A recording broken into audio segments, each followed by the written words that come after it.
Stəkan su gətir mənə. Bir dənə qrafinkadan tökəndə suyu, stəkanı saldı, su töküldü yerə. Sən də gəlmisən. Birinci budur ki, gəlmisən, yaxınlaşmısan. Hissənmirsən, suyu dağıdıb məsələn tökmə mətbəxə, hə? Ana ya ata.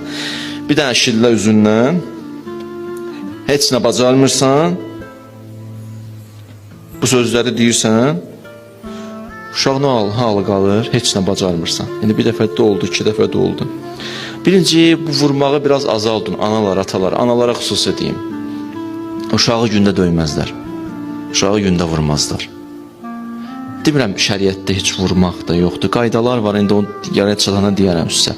Amma uşağı elə bütün günü vurasan, xüsusilə üzündən vurmayın. Uşağı üzündən vurmayın.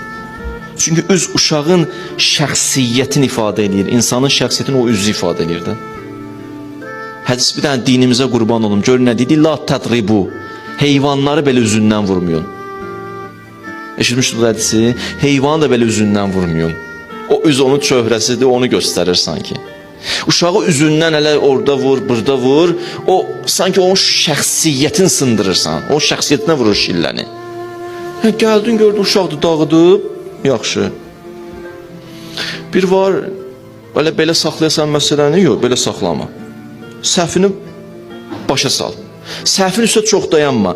Səhvin fəsadlarını və səbəblərini izah elə. Səhvin fəsadını, səbəbini izah elə. Niyə dağıtdın bu stəkanı? Çox diqqətsiz uşaqsan, diqqətsizlik eləmirsən ona görə. Fikrin qalıb oyunda, ona görə tez bazar süzün. Telefon qaçmalı da oynamaq istəyir. Bala, bax, bunu ki dağıtdın, fikrin qalıb orada. Bir iş görmək istəyirsən, diqqətli cəmlə. Bax, bunu, bir səbəb bu idi. Ondan sonra fəsadı başa sal. Bala, belə getsə, bu xüsusiyyət sən